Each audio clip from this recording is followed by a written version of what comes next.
Canadian Bulldog for wrestling merchandise and memories. That's merchandiseandmemories.com. And welcome to another edition of Bulldog's Unboxings.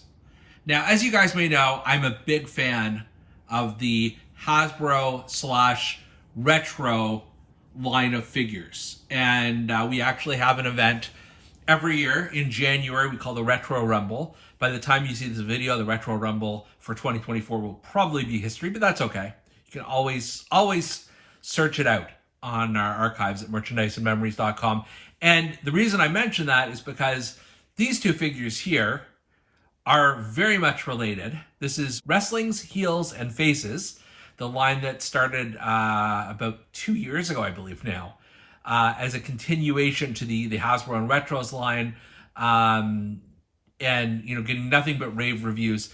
A while ago now, I purchased the King Kong Bundy and Andre the Giant figures of Heels and Faces Series 2, and then I found these figures, these original Series 1 figures on sale. I don't need the entire line. That would be quite an expensive hobby in addition to all the other thousands of wrestling figures I had. But I did want to get a couple from each series. That's my plan at the moment. I certainly don't need to have every figure out there. But these are the two from this original line that really, really caught my attention. So let's get right to it. Let's start with the Canadian strongman, Dino Bravo. And not only, I believe this is the only action figure ever of Dino Bravo. I could be wrong on that, but there certainly aren't any in the mainstream that I'm aware of. But not only, is it his first action figure ever, he is someone who would have fit in perfectly with the original Hasbro line. So it was sad that it was never made. So you've got the an image of him on the front here, the figure itself, and then on the back, I really do like this carding, by the way. Very sturdy stuff compared to even the figures that Mattel puts out these days. It's very sturdy material. So you've got the original 5 figures that were in Series 1. Like I said, these are the 2 that I wanted are the ones that I received. They were all up for sale at that point. And then the other, this is the original drawing by Ron Rudat that came out back, I guess, in creating the figure, but Ron Rudat is the person who designed all of the original WWF Hasbro figures. And then you've got a card here which says, the Canadian strongman once bench pressed over 700 pounds. Bravo's strength helps him dominate opponents with ease. He has feuded with many of pro wrestling's top stars. So there you go. Without further ado, let's crack this one open. I hate to even remove this from the packaging because the packaging is so nice, but here you go. Dino Bravo. Now that I have this in hand, I even appreciate it even more. This is a solid Hasbro-esque figure. I love the shine they put on these, very consistent. The face scan, not the greatest in the world, but I mean, what else is there of Dino Bravo? That's fine. What bothers me, I think, is the open mouth. It just looks like a little off, but they got the hair color right. What I really love is the detail. See the fleur-de-lis from Quebec, which he wore proudly on his light blue trunks, as well as on his boots here, the knee pads. Let's see if this does have some movement. Obviously, there's no power move the way that there are in the Hasbros and retro figures, but that's okay. I think what you're really exchanging for that is just a really high quality design, and that's what you get here.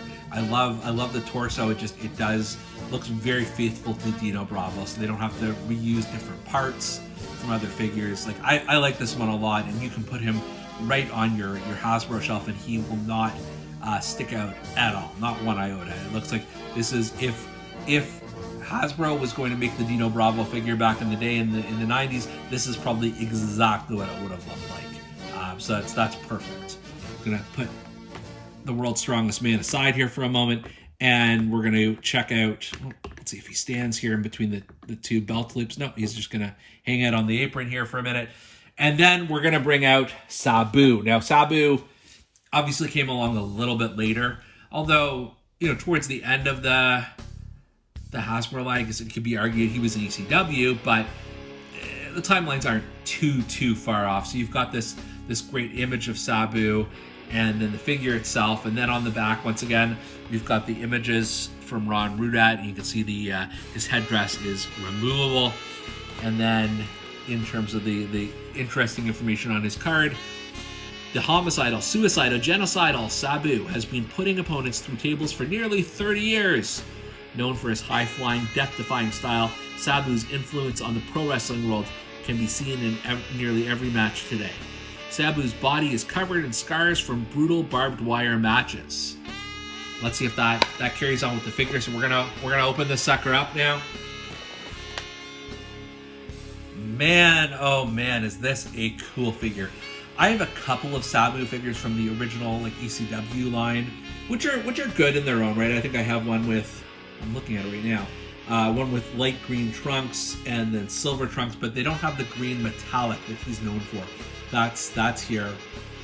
He's got the belt, which is a separate piece. He's got wrist tape all over here, but look at the scars all over his body. I mean, that's amazing. That is one of those things that really does set Sabu apart.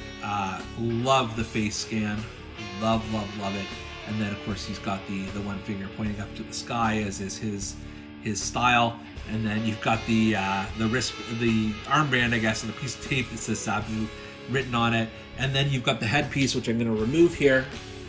So you just have Sabu. I mean, it's amazing. Like, what a great likeness. It's so realistic, and I think it's very cool that you've got the headdress that you can pose them either way, really. Like, honestly, 10 out of 10 for this figure. It's so cool. You cannot move his legs as with many of these figures, but just so impressive. And here's another guy. Yes, he may have not competed in the same promotion as, you know, your Hasbro figures, but you could do a dream match. You could have him against, you know, the Nasty Boys or Tito Santana or Skinner or whoever else you've got in your Hasbro figures, Kamala maybe, and it would look perfect in this form factor. Like, they nailed this one. And finally, we've got the Heels and Faces figures together, the four that I currently own: Andre the Giant, King Kong Bundy, Sabu, and Dino Bravo, against the retro figures here. I've got way more retro figures, the entire collection up here. And then this is my collection of Hasbros. The collection was initially based on. I just can't stop gushing, especially about the Sabu, but both of them are great. Wrestling's Heels and Faces did a phenomenal job just capturing the small details and making these, you know, perfect size, you know, similar replicas of the fun that is the Hasbro and Retro line. For Bulldog's Unboxings, I'm Canadian Bulldog, and we'll see you next time.